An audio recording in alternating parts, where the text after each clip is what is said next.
中市第2台，刷落来请收看咱的新闻。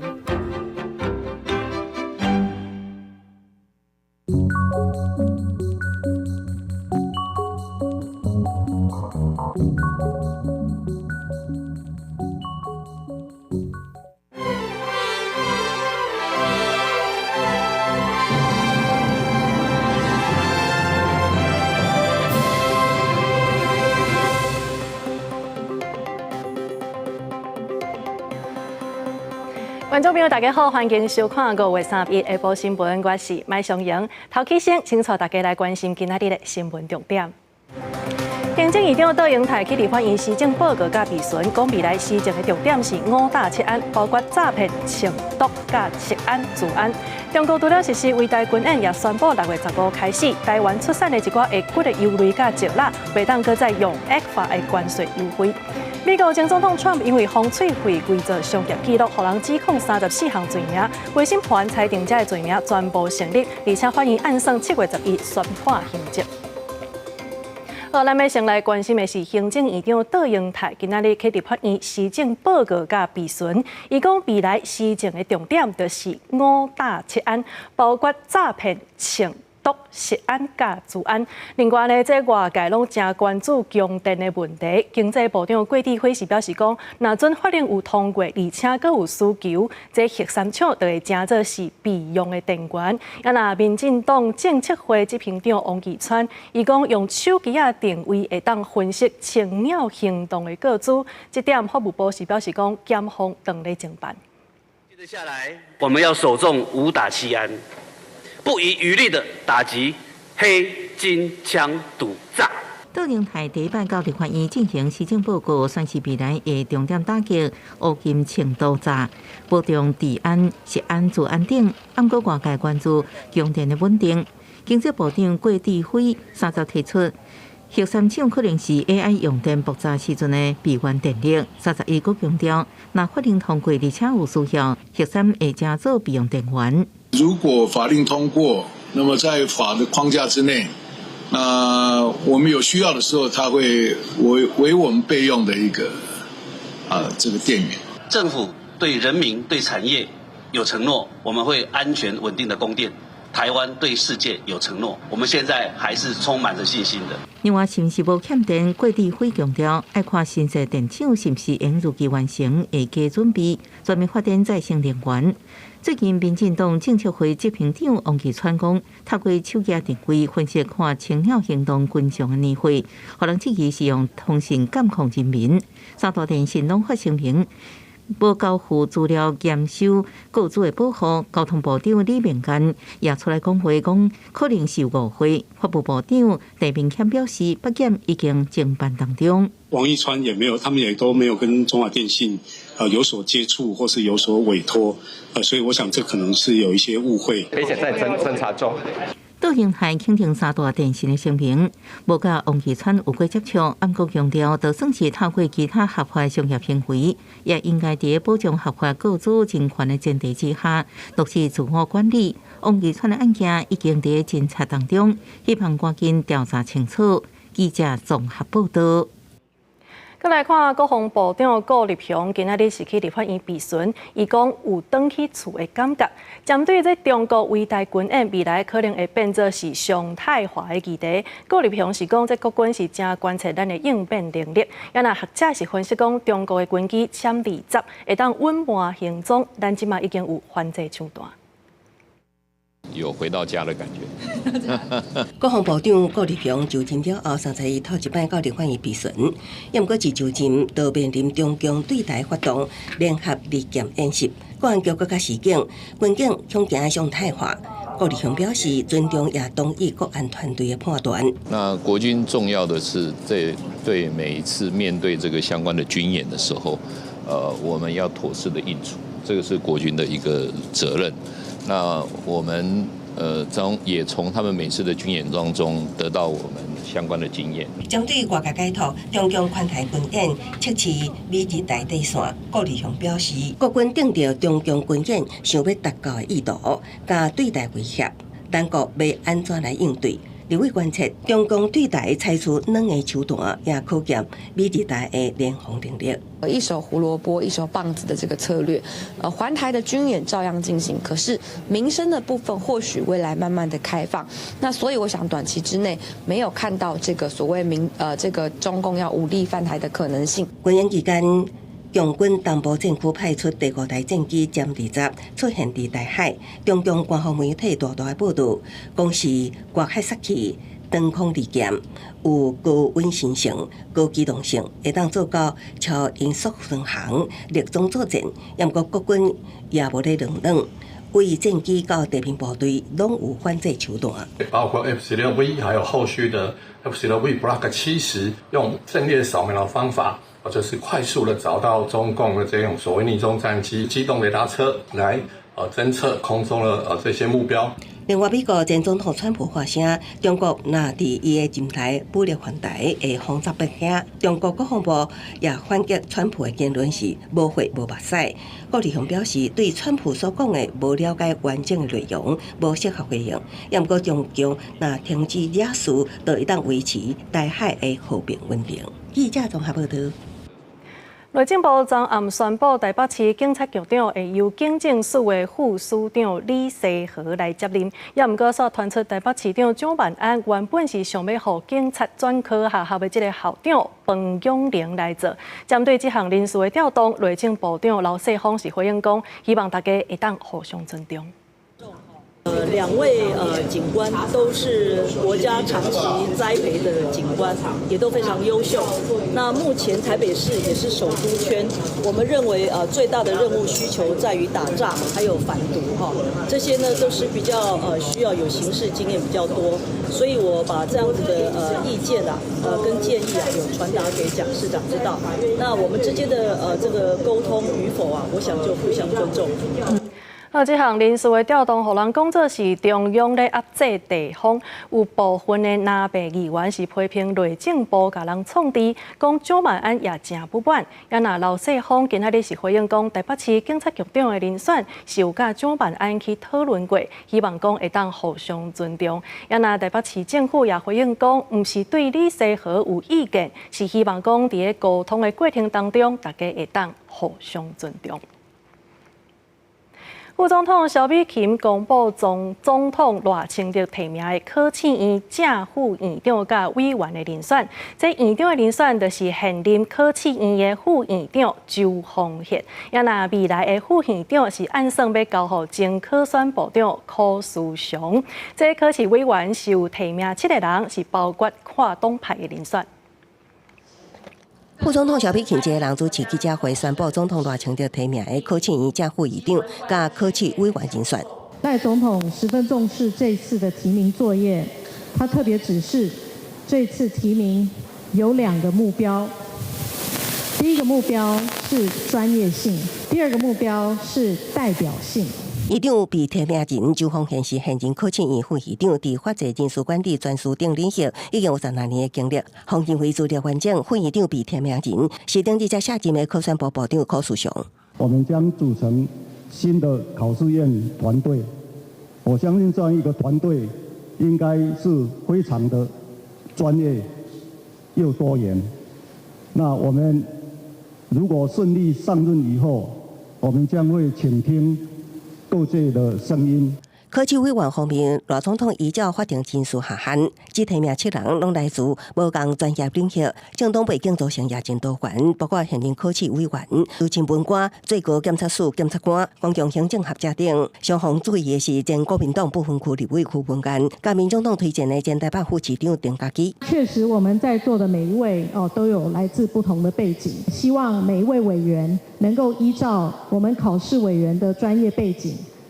来就实质的我们未来考试院业务来关心，一起共同从国家选贤与能，来用人为才的角度来支持我们考试委员每一位被提名的候选人。总统府随即会将提名书文送交立法院，因为这是赖总统上任了后头一摆送交国会的宪政机关人事提名。名单敢是会互调也接受真受关注。记者综合报道。这热清着伫就任总统了后，中国毋但是实施伟大的军演，伫经济方面也开始来出手啊。即马中国财政部是宣布6月15号开始，台湾出产的一寡下骨的油类甲石蜡，拢总134个项目，拢袂当搁再使用 ECFA 的关税优惠，未来是会照规定来执行。中国财政部宣布，为6月15号开始，要停止海检两岸经济合作签订协议部分产品的关税减量。用贸易武器化、军事的这个演习的常态化来去骚扰台湾，我倒是想请教，这样的方式会让台湾人民更倾向中国，还是更倾向我们的盟友美国？球还是回在赖清德的总统手上，他应该想办法派人通过什么管道跟中国大陆那边去谈。根据公告，互人停止使用ECFA的台湾商品，包括论骨油、基础油、液体石蜡、甲动质液体石蜡、乙丙醇以及正丁醇，拢总134项产品。若是这个产业占台湾出口比例是偌济，也有偌济业者受到影响，也有待统计。只是伫中国宣布停止前，有业者坦白讲，3年前因为烦恼两岸关系紧张，早就提早甲出口市场的比例为中国刷到东南亚。我本来50几%要60个，现在剩32%，现在一直拢市场往东南亚去移动，去把它慢慢转到那边去。基础油对我台塑石化的营业额跟利润影响不大，营业额还占我差不多1%呢。若是中国宣布对台湾134项产品停止使用ECFA关税减量，中国国台办发言人陈斌华表示，总统赖清德当局坚持台独立场，拒绝无承认九二共识，这是中国停止ECFA部分产品关税减量的根本原因。未来中国是不是会扩大停止项目，也有待密切观察。记者综合报道。台湾对中国的旅行团禁令也未改，这是互业者真失望。总统赖清德今仔日去台北国际观光博览会时，伊表示，总统的责任就是爱来稳定台海的和平。无定这项对观光的考虑是无遐周全，所以希望大家会当多多指教。促销团结大花电场的大会，旅游业者拼命全力宣传，看准hiệu座旅游大会特别到位，拢推出促销，要来抢人客。应该就去日本了。欧洲的部分，想要在暑假的时候带小朋友出去玩。佐贺，我们只要27900，但是是2人同行，德捷双城的行程，只要39900，岘港只要17900，第2人还有优惠。无论是东南亚、东北亚，也是欧洲团，业者拢推出好康。不过，敢若去中国旅行团也是无法度开放。虽然行政院宣布6月7日进前已经招团的旅客依然应出团去兑换，不过禁团令依然无改进，服业者是真失望。有4000家旅行社，有9成有发团到中国大陆。当然，有人会说，那除了中国大陆之外，难道旅行社不能够带团到其他国家去吗？其实旅行社很努力的去做各国的市场。那我们今天争取的只是一个我们生存基本应有的权益。对业者来说，少掉了一个中国大陆的旅游地区，对我们来说当然是觉得非常的遗憾。所以说还是希望两边可以好好的谈。参加台北国际观光博览会开幕式的总统赖清德伫致辞的时阵强调，总统的目标是稳定台海和平。身为总统，我的职责就是稳定台海的和平发展。我希望2350万人都可以在这个土地上安居乐业。也许我们考虑的并不是那么全面，但是我们非常欢迎大家提供建言。赖清德强调，政府秉持对等、尊严、互利共赢目标，推动两岸观光旅游。行政院30做出裁示，希望大家共同合作，一步一步朝向永续旅游，恢复疫情进前观光的状况。敢若靠政府是无法度，爱大家斗阵来合作。记者综合报道。今仔日是报税上尾一天，这国税局是延长到暗时7点，提醒民众若要被报税，就爱赶紧去啊，无嘛是会当伫咧饭店进前透过网络、电脑也是手机来报税，安尼就免阁亲身走一遭。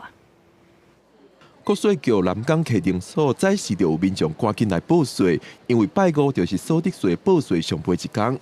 统计到30完成申报的有656万件，估计还有7万户左右还未完成申报。虽然即马网络申报真时行，不过也是有部分民众惯死到场实体申报。我想说来这边比较方便。东西给他就好了，双证给他就好了。手机报税还是需要女儿去用啦，自己不太熟。财政部呼吁民众赶紧报税，拜五各地头国税局也会加班，延长收件时间到暗时7点。有实体报税需求的民众会使运用。若未赴过7点，返点进程也通透过网络、用电脑、手机报税，更加利便。因为现在人手一机嘛，那只要说你的手机门号是自己的，那其实用行动电话认证的方式也非常方便，就不用说额外像以前一样，可能要再跑国税局来查这个查询码，或是说家里要准备一个读卡机。台北国税局表示，选择网络电脑、手机报税的民众数量是逐年增加。全国今年有85%左右的民众拢透过网络报税，建议民众会使使用。若拜五无完成报税，买手就需要实体走各地的国税局查家己的资料才通报税，而且需要伫户籍地的国税局申报，无法度跨局申报。记者林永凯台北报道。来关心天气，今仔日下晡方面接近这全台湾各地，拢可能会有短暂阵雨。这阵雨会伫影响到拜六礼拜。另外，伫南海受一个热带性的低气压，有机会正做是今年第2号的风台。气象署是预计这是未直接入来到台湾，也毋过伊的水汽会甲咱影响到。未来2天全台湾拢会落大雨，这气温嘛袂咧降低。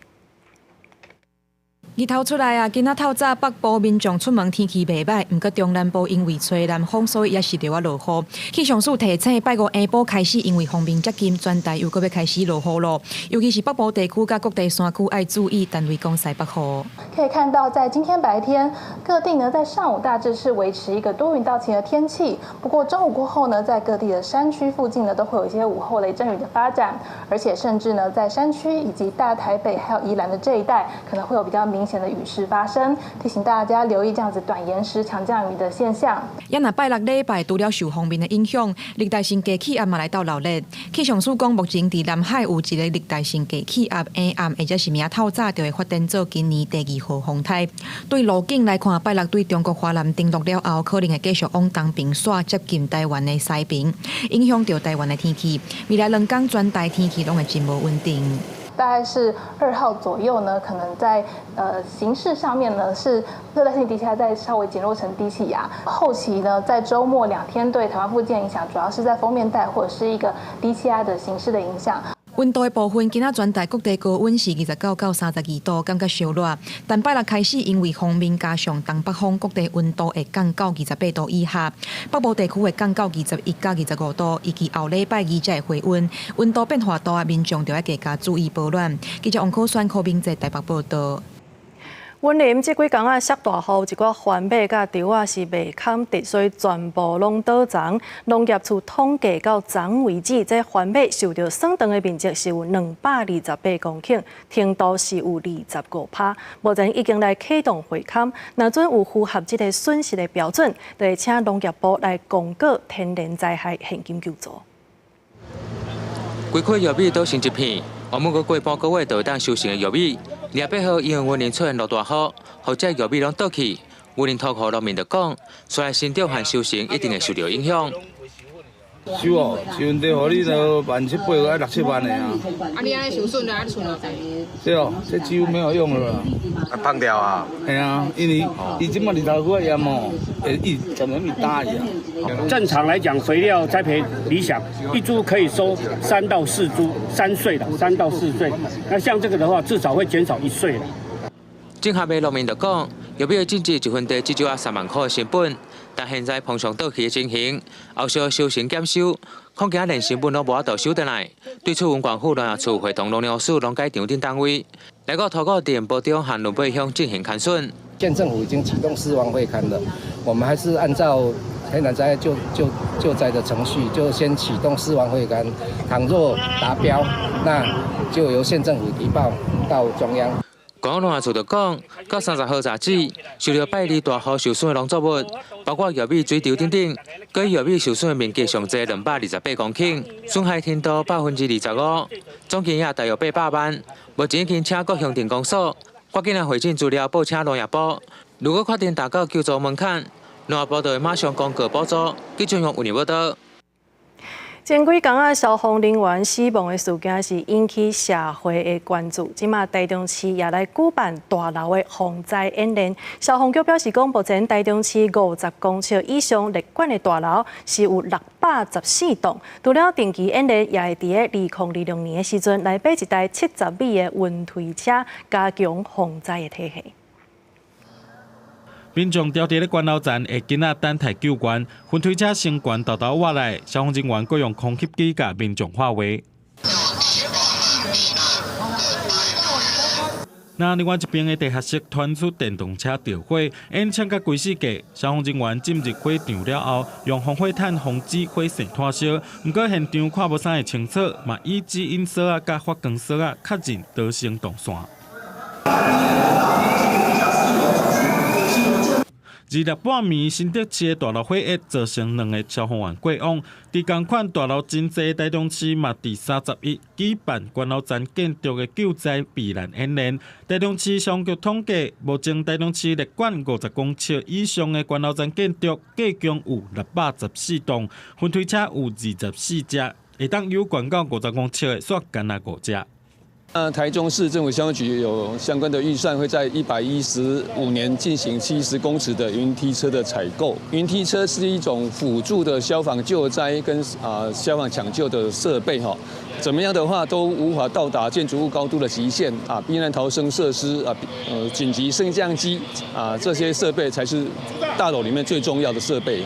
除了第2026年买的70公尺分推车，市府嘛承诺会增加预算，强化防灾体系甲人员训练。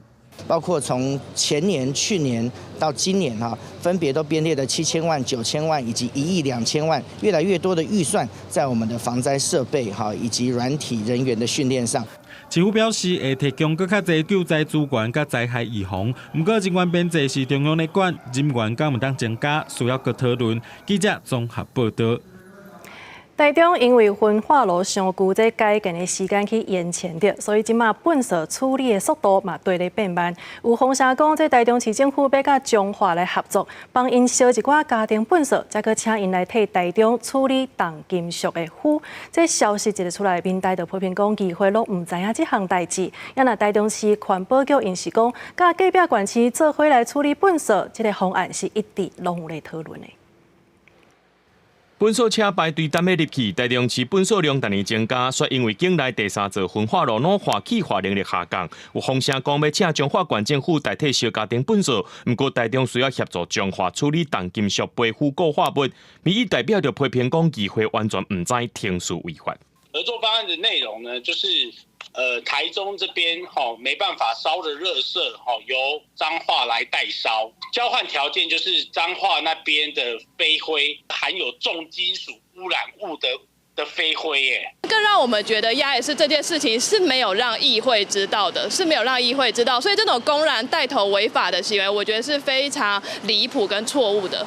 台中市每天的粪扫量，2021年是171栋，22年是232栋，23年是287栋。也因为人口一直在增加，环保局表示，确实有处理粪扫的问题，一直有和附近的县市谈合作方案。若讲到这背负是粪扫烧了后，重金属物质的土粉，会透过固化方式带起来，会造成环境污染。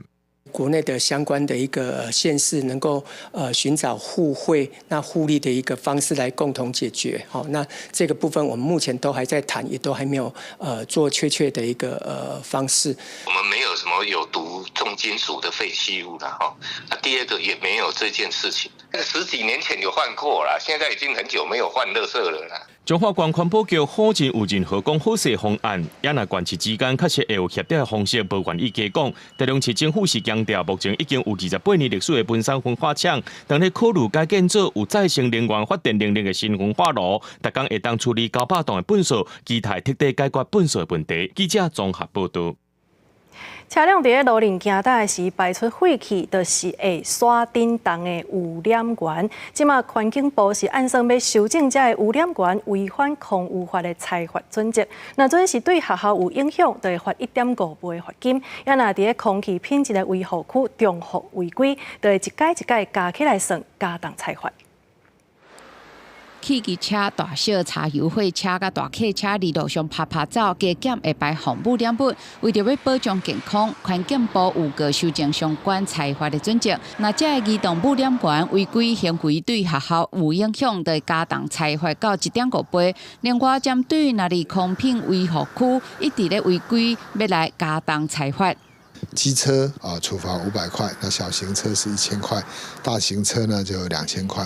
施工机具的违规也纳进来，这个要处罚5000块。1年内呢，如果重复在进入这个空违区，会加重1倍。目前台北市卫生14大空品维护区违规案件非常多，去年无摕到优级自主管理标章的大型柴油客货车违规进入空违区有3736件，无完成排气定检的机车违规进入是有907件。北市环保局6件裁罚，更较明确化，嘛来加重。台北市是支持的，对于这种累犯的一个污染者，也有一定的一个嚇阻效果。这样。台南市环保局是指出，违规进入空违区案件较少，但嘛支持加重裁罚。我们认同，现在车辆的维护事实上也应该是大家要有这个意识，对这种高污染车辆事实上也该淘汰。环境部这个有个修正相关裁罚准则嘛，针对制造进口的或者是卖予移动污染源燃料的业者，像中油甲台塑，那燃料成分超过管制标准，嘛加重裁罚。单一项目为10万提悬到40万，予业者负起更较重的责任，佮有义务。记者林志梅、曾志成台北报道。国际消息，咱要先来看美国前总统 Trump 因为风吹费需要钱，所以伪造商业记录，互人指控34项罪名。今仔日这个法院陪审团是裁定这个罪名全部拢成立，互 Trump 将做是美国头一位伫个刑事审判当中互人定罪的前总统。因那法院是按算伫个7月11日时阵会来宣判刑责。纽约刑事法院12个陪审员经过2届审议，3站无异议宣判，川普为了暗砍伫2016年大选前支付验签13万美金的封口费、伪造商业记录的行为有罪。川普变做美国历史上头一个伫刑事审判互人定罪的前总统。伊行出法院时阵讲，这件审判是一个体辱。佮讲真正审判日期是11月7号，也就是总统大选投票日。I'm a very innocent man. And it's okay. I'm fighting for our country. I'm fighting for our Constitution. Our whole country is being rigged right now. 陪审团判决日出来，川普的网络竞选团队嘛随发布，以我是政治犯做票语的募款活动，佮得到支持者热烈回响。川普的竞选资深顾问小斯讲，募款网站有破纪录的捐款，甚至佮因为流量上大，佮了改断线。I feel very sad for America. I feel very sad for America because this is the man who's fighting for America. You know, this is the man who's fighting for America. He tried to save America. 原国纽约州的州犯34项起诉罪名，拢是一级的重罪。除了罚金以外，也有可能面临上悬4年有期徒刑，还是缓刑。不过，以往这种的白领犯罪案件的刑罚来看，川普坐驾机会无悬，上可能互人罚金。而且按照美国法律的规定，候选人准讲坐驾也是会当继续选总统。若做选调，就算互人关，照常会当行使总统的职权。Remember that in New York, the vast majority of 78-year-old defendants who have committed a non-violent crime and are a first offender do not receive any incarceration. They get probation conditions and a fine. Now, if that happens, that will not interfere with Donald Trump serving as president. 若是拜登这边对川普互人定罪，竞选团队表示，这个结果显示无人会当无顾法律的规定。白宫是发声明讲尊重法治，以外无评论。判决结果是伫美国政坛、网络社群、民间引起激烈反应，不过差不多拢伫攻击别党。公司新闻汪慧文编译。香港政府伫2021年的时阵，用国安法来起诉47个民主派的人士。即马第一波判决出来也是拢总有14人被判有罪。针对这个判决，香港政府是认为讲有成功来化解危机，也毋过民主派人士却认为讲香港的司法甲自由已经互人破坏了。检出法院大楼被判无罪释放律师刘伟聪，呼吁各方继续关注被判有罪甲等待判决的其他被告。I won't say this case is finished because further proceedings is going on. I am unable to say too much. Do bear with me. Thank you very much for the concern over all the defendants of this case. 刘伟聪甲其他46人牵涉所谓的47人案，是因为自2020年香港立法会选举进程，民主派家己举办初选，互港府认定想要颠覆政府。伫隔年1月开始大规模搜捕民主派，包含黄之锋、周行东等积极参加民主派活动的人士，拢加做47人案的被告。这也是自2020年7月7日港版国安法上路以来第一件重大政治案件。Right now. There's not much press freedom, not much freedom of expression, and no freedom of assembly, and no freedom of demonstration. People are very frightened. I don't think many people dare to talk to you. So Hong Kong was not like that a few years ago. 香港政府对判决的反应当然是拍破叫好。It is good that we are able to interdict the plot so that the Hong Kong citizen will not be suffer and Hong Kong will now resume to a normal state. 扣除即摆被判有罪14人，甲无罪释放的2个人，因为这案件遭到关押等待判决的民主派人士，还有31人伫监狱当中。公视新闻徐家仁报道。印度的山区定定发生大车祸，即摆是伫个查谟这个所在，拜四有一台载人去雕成的巴士并落山沟，造成上无有22人死亡，阁有数十个人受伤。即马印度的总理莫迪是来表达哀悼，也针对罹难者的家属，一个人分20万卢比的慰问金。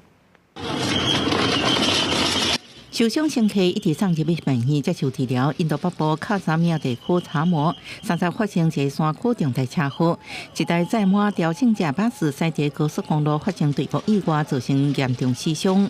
वहाँ पे जब रेस्क्यू करने लगे तो अनफॉर्चुनेटली वहाँ पर जो है 22 लोग जो हैं वो डेथ थे, जिनको इमीडिएटली वहाँ पे शिफ्ट किया। उसके अलावा इंजर्ड थे उनको वहाँ पर इमीडिएटली शिफ्ट किया गया, जो कि आपको पता है कि जीएमसी में रखा गया है। इनकी प्रॉपर केयर की जा रही है। इसमें सभी लोगों को स्टेबल किया जा रहा है, तो बच्चे भी हैं इसमें, लेडीज भी है। यहाँ पर जो 60 लोग एडमिट है। 当地官员表示，这台巴士为哈里亚纳邦北部出发，原本打算去查谟印度到庙市雕城，却发生意外落入山谷。救援行动依然在进行。这种交通事故在印度常常看到，平均每年差不多15万人因为公路意外死亡，受伤人数佫超过40万。尤其即卖多是印度雨季落雨路过开发生事故。印度总理莫迪伫社群媒体发文致哀，各发死亡家属每人20万卢比，受伤5万卢比的慰问金。公视新闻陈伟仁报道。再来看国内台南科学园区附近的厝价是一直拢咧起，也毋过有一栋7层楼悬起到一半的大楼，即马已经是第3届互法院甲拍卖，原来是卖出去。这当地卖厝的中人就表示讲，就算是第3届来拍卖，这土地价值要是比行情要搁较悬。消保官就提醒民众讲，在咧买厝的时阵，就要注意业者的信用，才袂去害着家己的权益。台南新市这栋7层楼悬的大楼，外观敢若看到红门图，建材嘛顶甲规世界，甚至钢筋拢现出来，起到一半完全冻点。袂了想说啊，建材起起来，一起的人是建材，建平一平是9万，到阮起好的人是建平已经13万啦，12、13万，啊12、13万伊无够本，啊伊拄啊伊需要拖着。无够本落用。我看本啊，等下我嘛无啥知影，咁无，你搁开钱去啊？我睇奇怪。这栋有价要起7层楼悬的有卖厝，规划22号已经卖出去18号，毋过建商呢像钱空等卖过，互法院拍卖。根据法院的资料，第一遍8587万投标，到第3遍降到6956万，有关投标。承接的建商呢，他们也要去评估，就是说在后续投入的建筑的成本，是不是在往后在销售的时候能不能符合利润上，所以才能够去吸引买方来投标。那其中价金返还保证对消费者最有利。那如果建商是选择同业连带担保，那消费者就要多注意同业间的关联，避免发生建案无法如期完工。台南新市因为南科效应，厝价直直称悬，不过嘛有卖厝中人认为，用拍卖3摆的土地价值来看，这个地点有关比行情较悬，是流标的主要原因。所来这栋大楼要安怎处理，也是一个问题。记者文正雄台南报道。原底咱全国敢若新北市伫106年的时阵，有伫教育局设基职教育科。即马连台北市的教育局也正式来宣布，要甲基职教育变作是一个专门的科目，未来就会来强化学校甲产业的合作。高中教育会考成绩6月初7公布，考生刷落来袂选志愿，较早成绩好读高中，成绩歹才读高职的偏见最近有改变。不过基职教育有缘无受多数家长的重视，家长都会陷入一个迷思嘛，因为可能我只想要读公立的高中，可是有的小孩子真的达不到父母的要求，那我觉得要适性的发展啦。基职教育需要大力推展，不过除了新北市伫106年有设基职教育科，其他地方教育局处拢设伫咧中等教育科。台北市教育局配合市府青年局成立，组编改变的机会，经过5个月的准备，甲基职教育局升做基职教育科。技术教学中心呢，因为我们现在已经有11所，那我们也希望说能够持续在精进拓展，同时要深化它的课程实作的应用，因为这个对第一个现场技职企业的资源的引进很重要。其实成立了专科以后，对于事权的统一还有这个资源的调度等等，也会比较集中。专教总表示，台北市是全国唯一有基职功能的地方政府，基职科成立应该会当深化基职教育。也这10年来，私校退场，高职甲高中新设的学校拢是高中，少子化的趋势，高职学生减少速度是愈明显。要安怎避免基职体系搁再受冲击？地方到中央拢要来拍拼。记者台北报道。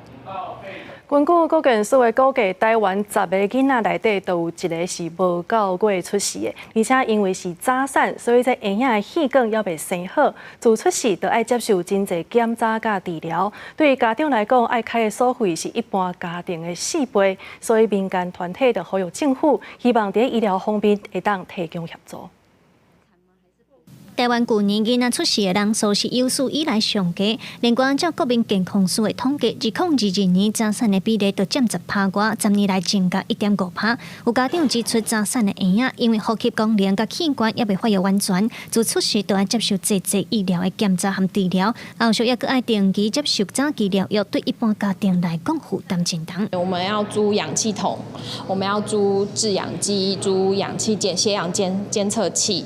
然后后面每一次的回诊，医院的挂号费、诊疗费，应该说一次看医生可能就需要600-700的诊疗费加挂号费。一般正常人上班的薪水1个月算3万好了，应该是会通通花在孩子身上。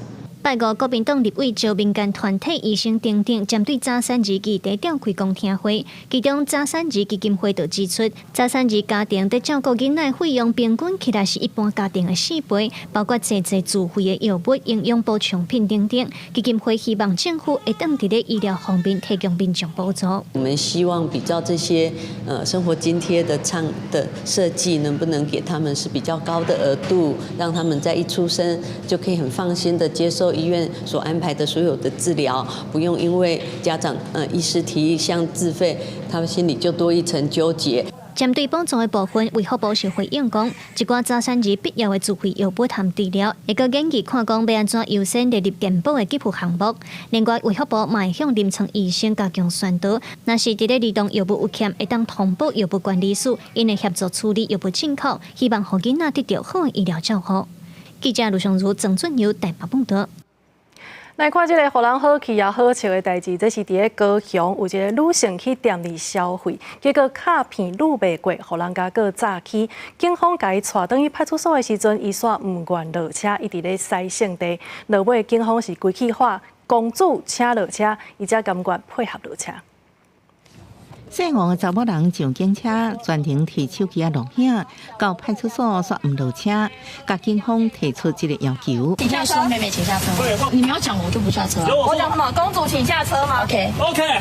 听这句话，姓王的查某人才甘愿落车。这25岁姓王的查某人，因为去高雄新兴区一间蓝模汇款消费，开2万外，暗过要离开付款的时阵，信用卡落袂过，阁欠1万外，互店头报警处理。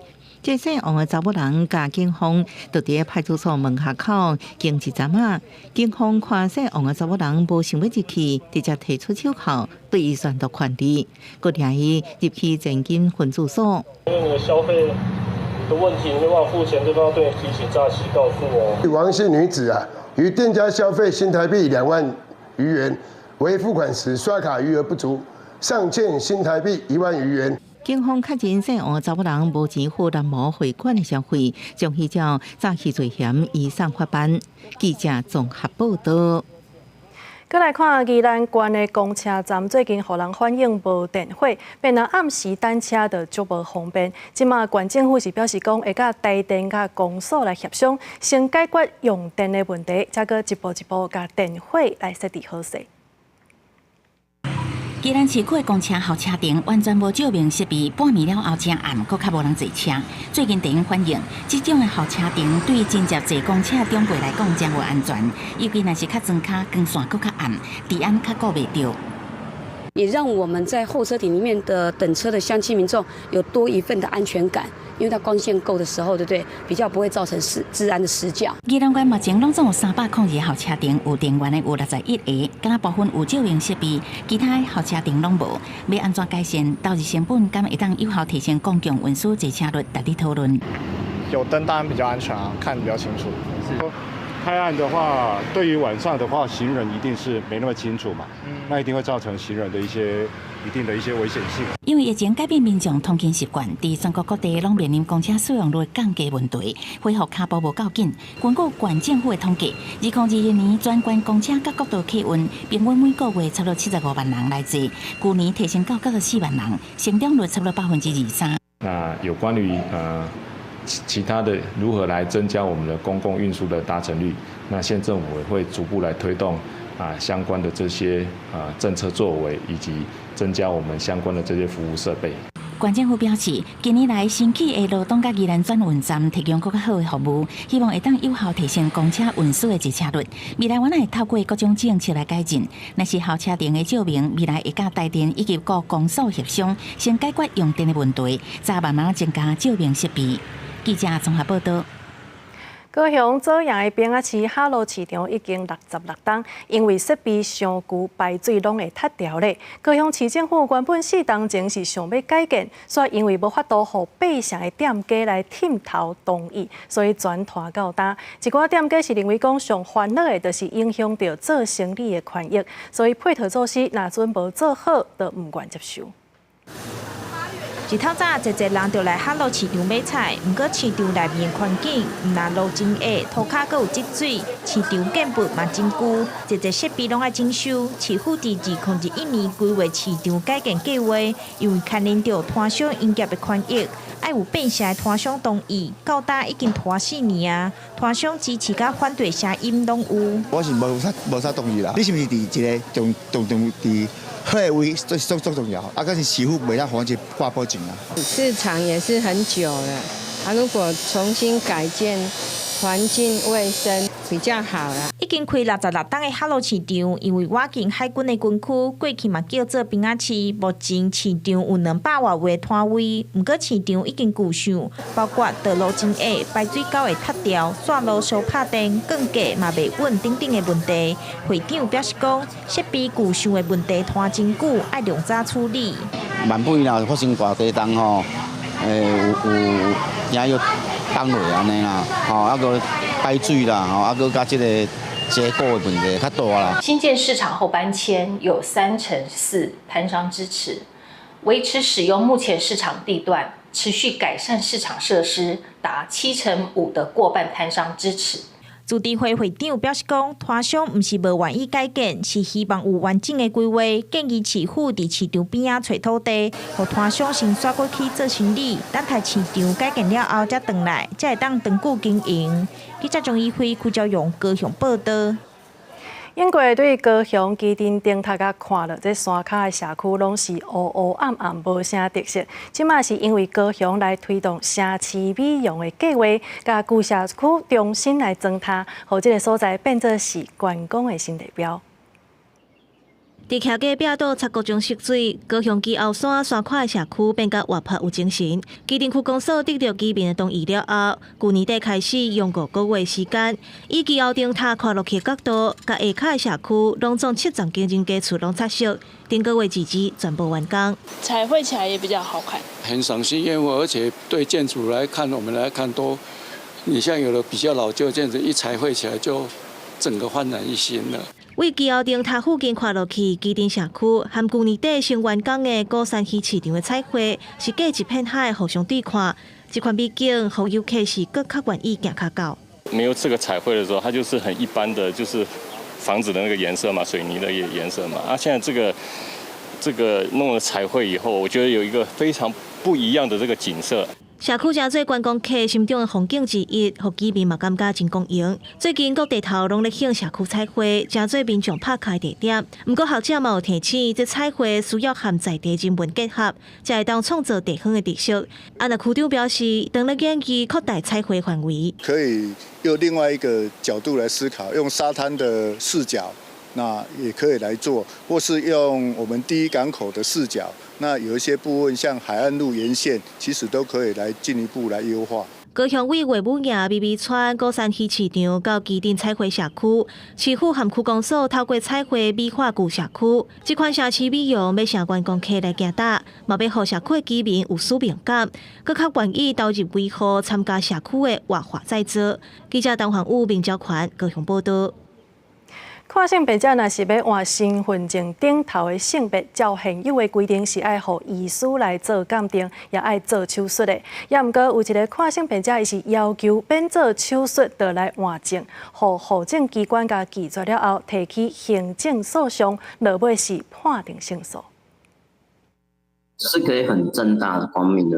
就是感觉都可以告知全世界，就是我就是男生这样子，不用再去因为身份证上面的性别，然后感觉需要去遮掩什么东西。接到好消息，欢头喜面，年末是跨性别人士，因为身体因素无做性别定做手术，申请身份证性别为女性改做男性，去户政机构拒绝，提起行政诉讼了后，台北高等行政法院30判决胜诉，是全台湾头一件跨性别男性免手术换证胜诉的案件。法院直接命户政单位必须要为这个当事人变更性别，是一个非常好的一个结果。希望能够引领着后面更多的胜诉判决，但是对我们来说最重要的这个函释能够尽快的把它变更。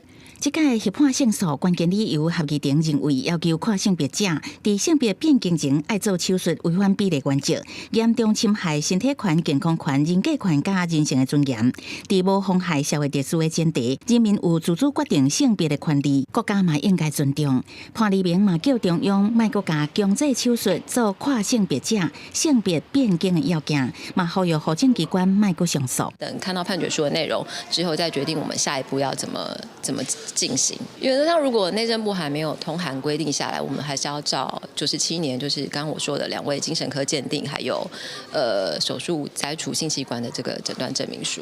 看内政部函释跨性别者变更性别，爱有2个精神科医师开诊断证明，最后一步都是手术，甲男性生育器官还是女性生育器官甲年房提掉。只不过几年前已经有一件胜诉案件，跨性别者免手术，身份证为男性变做女性，这届搁再有人提告得到胜诉，户政机关回应尊重结果，会收到判决书了后研究是毋是上诉。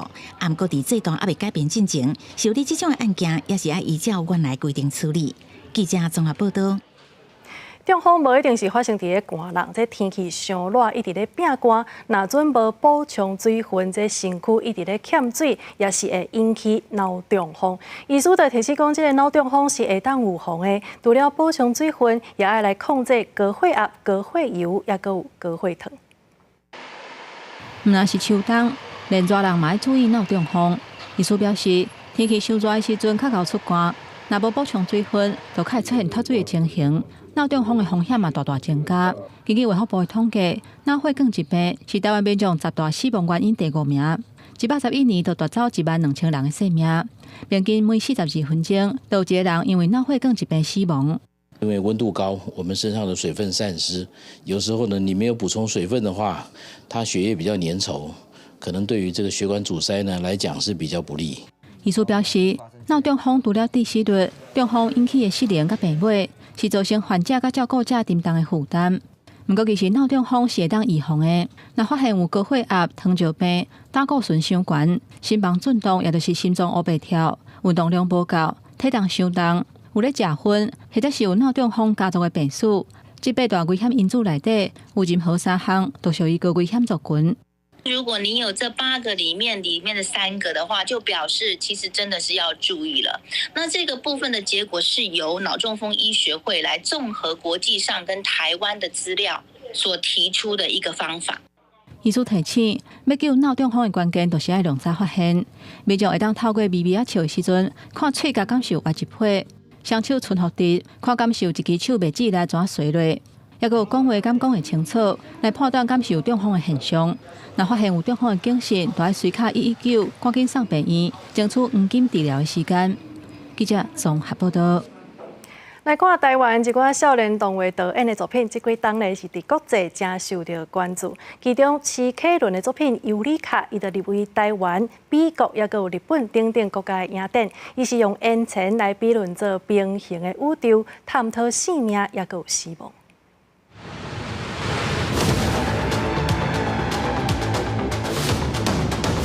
主角有着一罐烟枪走跳伫咧无共款的时空中，这是台湾少年动画导演齐凯伦的作品《尤里卡》，入围台湾、美国、日本、荷兰侪无共国家的影展，伫国际舞台有真好的表现。透过烟枪来比论平行宇宙，探讨死亡甲生命。导演讲，这是伊经历过妈妈破病了后对生命新的理解，透过创作行出悲伤，将这个作品献给妈妈。当我开始要毕业制作的时候，那时候家里就是我母亲有生病，然后那时候是我第一次感受到死亡就在我身边。这个作品对我来说，它就已经不只是一个只是要表现我的技术、表现我的能力的作品，它反而是一个可以疗愈我的一个方式。尤里卡是齐凯伦伫台湾科技大学设计系的毕业作品，学校的指导老师肖胜文嘛是动画创作者，伫大学教册已经6档。伊认为齐凯伦的作品特别的所在是依靠一个人的力量，独立完成所有的环节，非常认真去研究无共款的技术甲科技。我们在课堂上面教授的动画的相关的技术，其实涵盖了2D、3D。那启伦的话，它主要会专注在3D 动画的部分。那3D 动画的主要的一个特点在于它有相当高度的一个技术密集的部分。我们会希望以个人的形式独立制作，可以完成在动画里面的所有的环节。老师嘛讲，今麦台湾少年的动画创作者对事物拢有真有路的观察，互因的作品会当伫国际上受到关注。齐凯伦毕业了后嘛，伫台湾成立家己的工作室。伊讲，伊目前是打算将台湾当作伊的创作基地，为台湾的动画产业出一份力。记者王可选、柯明在台北报道。受到气候变迁的影响，这海平是愈来愈悬。伫个巴拿马有1200个原住民，因的生活是受到威胁，所以赶紧迁村去住伫个政府为因建设的新社区。甲祖先大过土地讲再会，虽然怀念故土，也无法度抵抗海平面上升的危机。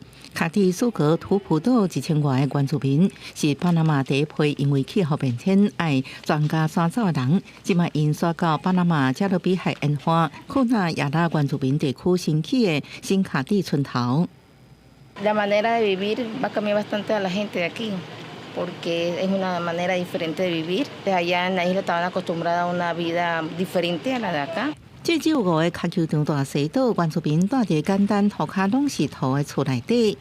这个厝有的挖做伙，有的向海上来伸过去。伫无啉的水、卫生设施，或者是稳定的电力生活环境之下，是靠掠鱼、采收木质这作物，加生产传统的纺织品，也有旅游业来维生。啊，不过厝定定互大水淹去。Los países desarrollados a través de la emisión de gases de efecto invernadero que nos está dando como resultado la crisis que está viviendo el mundo, viviendo nuestros países, viviendo la región。专家警告，海平面上升真紧，对互因的生活更较艰难。政府就展开刷鱼计划，岛上居民应搬进厝，展开新的生活。公视新闻恩文玲报道。下晡晡天气如何？天气报你知，带大家做回来了解。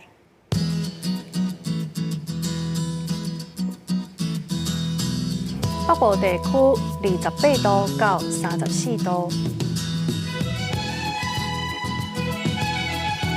中部地区是30度到35度，南部地区是30度到34度，东部地区是29度到34度。外岛地区25度到29度，也有未来3天的气象。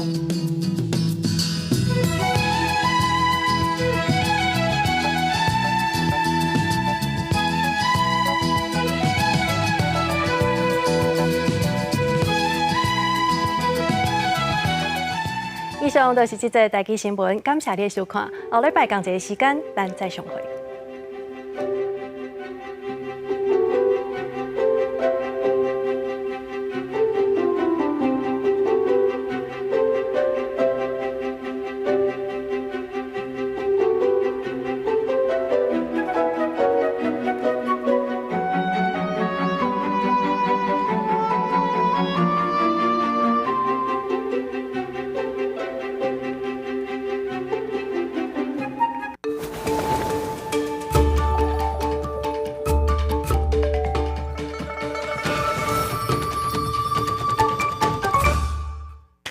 一支手机啊，一台相机，对台湾头到台湾尾，公民记者行大社区，用因的观点记录砖头，也是城市各角市发生的故事、议题加趣味的代志。